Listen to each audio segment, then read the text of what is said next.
उद्धव ठाकरे ने कर दी इस्तीफे की पेशकश।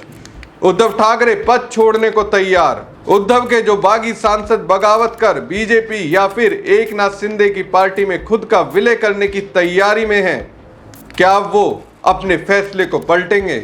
नमस्कार दोस्तों, मैं हूं परवीन सानी। दोस्तों, इस बात से कोई इनकार नहीं कर सकता कि उद्धव ठाकरे की पार्टी शिवसेना उद्धव दूसरी बार टूटने के कगार पर है। यहां तक कि एकनाथ शिंदे ने लोकसभा स्पीकर ओम बिरला से यह तक कह दिया कि बागी सांसदों को एनडीए सांसदों के साथ बैठने की इजाजत दी जाए। लेकिन यह भी अपने आप में सच है कि इन बागी सांसदों के औपचारिक तौर पर ओम बिरला से मिलने और उनके साथ फोटो खिंचवाने की कोई तस्वीर अभी तक सामने नहीं आई है। उन्होंने वैसे फोटो खिंचवाकर सार्वजनिक तौर पर पोज भी नहीं दिया है, जैसा टीएमसी के सांसदों ने किया था। बिरला से मिलने के लिए 17 सांसद गए थे, हालांकि साइन 20 सांसदों ने किए थे।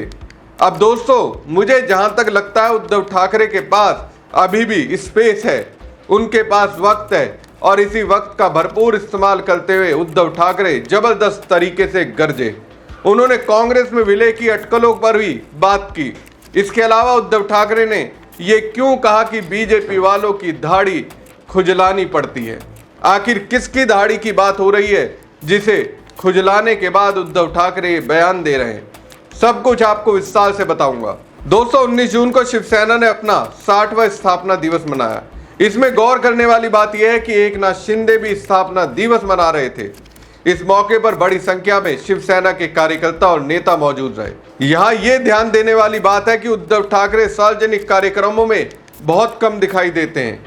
इसका मतलब ये नहीं कि उद्धव ठाकरे एरोगेंट हैं, बल्कि इसका मतलब यह है कि उन्हें दिखावा पसंद नहीं है। ऐसे में अपनी इस सभा में शिव सैनिकों के बीच उद्धव ठाकरे ने जो कहा वो अपने आप में सुनने लायक था और उन बागी सांसदों के लिए भी जवाब था जो ये कहते नहीं थकते कि उद्धव ठाकरे उनसे मिलते नहीं, अपने सांसदों, विधायकों और कार्यकर्ताओं से दूरी बनाकर रखते हैं। उद्धव ठाकरे ने इन आरोपों का अपने अंदाज में जवाब दिया। उद्धव ठाकरे ने कहा कि अगर सचमुच ऐसी बात है तो वो अपने पद से इस्तीफा देने के लिए तैयार है। लेकिन इसके साथ ही उन्होंने एक शर्त भी रख दी। उन्होंने साफ कहा कि वो पार्टी को बेईमानों के हवाले नहीं करेंगे। चलिए मैं आपको एग्जैक्ट बताता हूं कि इस सभा में उद्धव ठाकरे ने क्या कहा। उन्होंने कहा, मुझ पर जो आरोप लगे हैं, अगर आपको सही लगता है तो कहो। मैं शिवसेना पक्ष प्रमुख पद छोड़ने के लिए तैयार हूं। अगर पार्टी का ही कोई व्यक्ति अगला शिवसेना प्रमुख बनता है तो मुझे खुशी होगी, लेकिन मैं ऐसे चोरों के हाथों में नहीं जाने दूंगा। यहाँ दोस्तों, मुझे लगता है उद्धव ने बीजेपी और एकनाथ शिंदे को चोर कहा, साथ ही उन बागी विधायकों को निशाने पर लिया जिन्होंने जीत हासिल तो उद्धव के दम पर की, लेकिन अब आग दिखाते हुए और उद्धव पर सवाल उठाते हुए शिंदे और बीजेपी की गोदी में जाकर बैठ गए। उद्धव ने उन पर निशाना साधते हुए कहा कि लोग कहते हैं कि उद्धव ठाकरे मिलते नहीं, तो तुम लोग जीत कर कैसे आए? हमने 4 सांसदों का सम्मान किया। इन चारों ने राष्ट्रीय स्तर पर शिवसेना का पक्ष मजबूती से रखा। हमारे सामने कई संकट आए, ये संकट कोई बड़ा संकट नहीं है। वास्तव में देखा जाए तो दोस्तों, बागी सांसद यही कह रहे हैं कि उद्धव ठाकरे उनसे मिलते नहीं, संगठन पर ध्यान नहीं देते, कार्यकर्ताओं की अनदेखी करते हैं। उनका आरोप है कि पार्टी में सिर्फ संजय राउत और आदित्य ठाकरे की चलती है। वो लोग जैसा चाहते हैं वैसा ही होने दिया जाता है। यहाँ तक कि अगर कोई अपमानजनक व्यवहार भी करता है तो उस पर उद्धव ठाकरे कोई जवाब नहीं देते। एक तरह से बागी सांसद एकनाथ शिंदे और बीजेपी मिलकर उद्धव ठाकरे को ही विलन के रूप में पेश करने की कोशिश कर रहे हैं और इन्हीं आरोपों का जवाब उद्धव ठाकरे ने दिया। उन्होंने कहा कि अगर वो लोगों से मिलते जुलते ही नहीं थे तो फिर ये सभी सांसद कैसे बन गए? दोस्तों, इसके अलावा एक और मुद्दे पर उद्धव ठाकरे ने बेहद साफ शब्दों में अपनी बात रखी। दरअसल इन दिनों आप में से लगभग हर कोई ये खबर देख रहा होगा कि शिवसेना उद्धव का कांग्रेस में विलय होने वाला है। उद्धव ने अपनी बातों से बता दिया कि सारी खबरें प्लांटेड और इसे प्लांट कर रही है बीजेपी, इसे प्लांट कर रहे हैं एकनाथ शिंदे, इसे प्लांट कर रहे हैं बागी सांसद जो गद्दारी करके वक्त पर उद्धव का साथ छोड़ गए। दरअसल कभी संजय राउत ने जब टीएमसी में तोड़फोड़ शुरू हुई थी तब उन्होंने कहा था कि टीएमसी को कांग्रेस में विलय कर देना चाहिए। हालांकि राहुल गांधी समेत कांग्रेस के कई नेताओं ने कहा था कि ममता बनर्जी में इतनी क्षमता है कि तमाम विपरीत परिस्थितियों में भी वो फिर से खुद को खड़ा कर सकती हैं। अब संजय राउत और अन्य नेताओं के बयानों के बाद उसे बीजेपी और उसके सहयोगी और उसके साथ आने वाले लोग खुद को जस्टिफाई करने के लिए हथियार की तरह इस्तेमाल करने लगे और अचानक से खबरें फैलने लगी कि टीएमसी का विलय होगा, उद्धव का विलय होगा, समाजवादी पार्टी का विलय होगा। ऐसे तमाम तरीके की खबरें आने लगी। ऐसे में लोगों को उद्धव ठाकरे ने जवाब दिया। वो जवाब उनका सुनना चाहिए। उद्धव ठाकरे ने कहा, कुछ लोग चिल्ला चिल्ला कर कह रहे हैं कि शिवसेना कांग्रेस में विलय हो जाएगी। 30 साल बीजेपी के साथ रहने के बावजूद हमने कभी शिवसेना का बीजेपी में विलय नहीं किया, तो क्या मैं कांग्रेस में विलय हो जाऊंगा? अब तो बीजेपी ही मिंधे में विलय हो जाएगी। एक व्यक्ति ने मुझसे कहा कि बीजेपी वालों को उनकी दाढ़ी खुजलानी पड़ती है। तुम्हें राजनीति में अपने लोग नहीं मिलते तो हमारे लोगों को क्यों भगाते हो? अपनी इस बाजपन की बीमारी का इलाज ढूंढो। उद्धव का ये तर्क भी एक तरह से सही है। आप देख सकते हैं कि बीजेपी आज की तारीख में वास्तव में अपने नेताओं और कार्यकर्ताओं की बजाय दूसरी पार्टी से आए नेताओं को प्रमोट कर रही है। ताजा उदाहरण बिहार का देख लीजिए। मुख्यमंत्री किसे बनाया गया? सम्राट चौधरी को, जबकि बीजेपी में पहले से ढेर सारे नेता मौजूद थे, लेकिन उन्हें जगह नहीं दी गई। उन्हें पीछे की सीट पर बैठा दिया गया और सम्राट चौधरी को मुख्यमंत्री बना दिया गया। सम्राट चौधरी तो आरजेडी और जेडीयू से होते हुए बीजेपी में आए थे। इसी तरह असम को देख लीजिए। असम के मुख्यमंत्री हेमंता बिस्वा शर्मा असल में किस पार्टी से आए थे? कांग्रेस से आए थे। कांग्रेस में रहकर उन्होंने अपनी राजनीतिक पहचान बनाई और जब पहचान बन गई तो सियासी महत्वाकांक्षा के चलते बीजेपी के साथ आ गए। बीजेपी में आते ही पार्टी के आला नेताओं ने अपने पुराने नेताओं को साइड लाइन कर दिया और हेमंता बिस्वा शर्मा को मुख्यमंत्री बना दिया।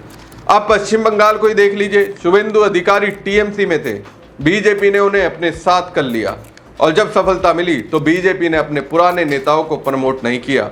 आज पश्चिम बंगाल में बीजेपी का सबसे बड़ा चेहरा किसे माना जाता है? शुभेंदु अधिकारी को। अगर उद्धव ठाकरे ये कह रहे हैं कि तुम्हें राजनीति में अपने लोग नहीं मिलते तो हमारे लोगों को क्यों भगाते हो, अपने बाजपन का इलाज ढूंढो। यानी अपने नेताओं को इतना सक्षम क्यों नहीं बनाते कि लोग उनके नाम पर वोट दें। असम विधानसभा चुनाव के दौरान राहुल गांधी ने कहा था कि असम में कांग्रेस की लड़ाई बीजेपी से नहीं बल्कि असली कांग्रेस बनाम नकली कांग्रेस की लड़ाई है।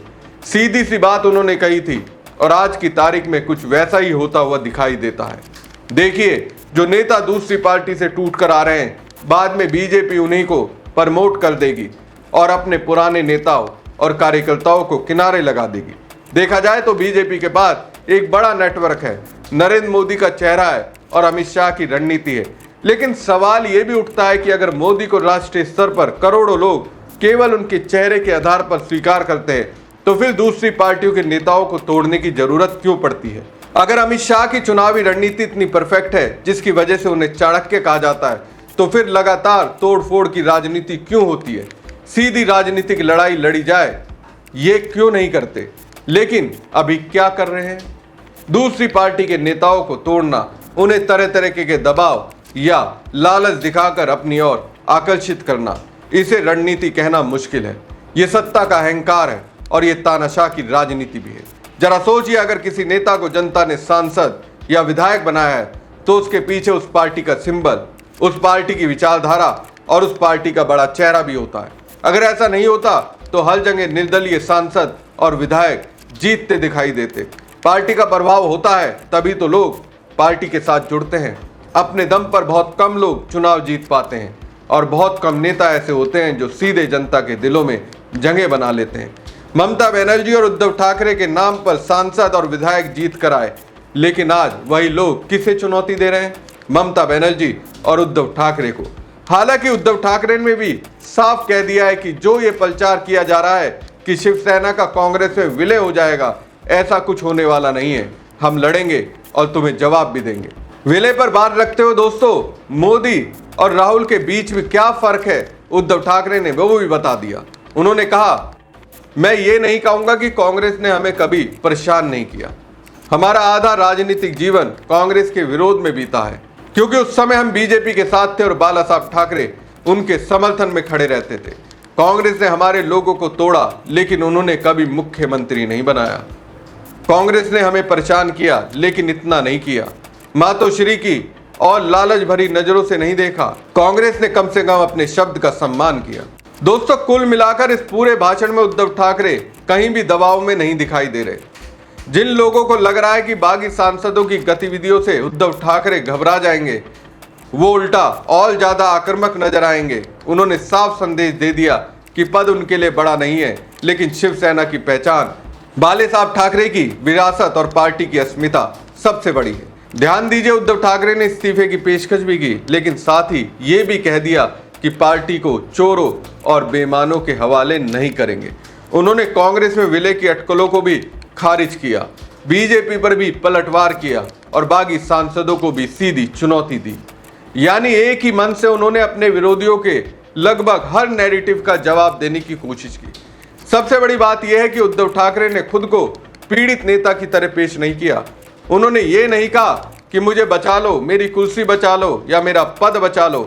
उन्होंने कहा कि अगर मुझसे बेहतर कोई है तो मैं पद छोड़ने को तैयार हूं, लेकिन शिवसेना को बेचने नहीं दूंगा। ये लाइन उनके समर्थकों के बीच सबसे ज्यादा चर्चा में। अब देखने वाली बात यह होगी कि जिन सांसदों के बारे में कहा जा रहा है कि वो उद्धव ठाकरे का साथ छोड़ने वाले हैं, क्या वो खुलकर सामने आते हैं या फिर उद्धव ठाकरे के इस राजनीतिक दाव के बाद कुछ लोगों के कदम डगमगाते हैं। क्योंकि राजनीति में कई बार संख्या से ज्यादा मायने नैरेटिव का होता है और फिलहाल उद्धव ठाकरे ये दिखाने की कोशिश कर रहे हैं कि लड़ाई अभी खत्म नहीं हुई है। याद रखिए, 2022 में एकनाथ शिंदे ने शिवसेना को तोड़ा था, लेकिन 2026 में उद्धव ठाकरे का संदेश बिल्कुल अलग है। उनका कहना है कि लोग जा सकते हैं, सांसद जा सकते हैं, विधायक जा सकते हैं, लेकिन शिवसेना की विचारधारा और ठाकरे नाम की राजनीति खत्म नहीं होगी। और शायद यही वजह है कि तमाम अटकलों, बगावत की खबरों और राजनीतिक दबाव के बीच भी उद्धव ठाकरे आज खुद को एक ऐसे नेता के रूप में पेश कर रहे हैं जो झुकने की बजाय मुकाबला करने की तैयारी में। अब ये मुकाबला कितना बड़ा होगा, कौन किसके साथ जाएगा और महाराष्ट्र की राजनीति में अगला धमाका कहां होगा, इस पर हमारी नजर बनी हुई है। हमारी खबर आपको कैसी लगी कमेंट बॉक्स में कमेंट करके जरूर बताएं। साथ ही पेज को ज्यादा से ज्यादा लाइक और शेयर कीजिएगा। धन्यवाद।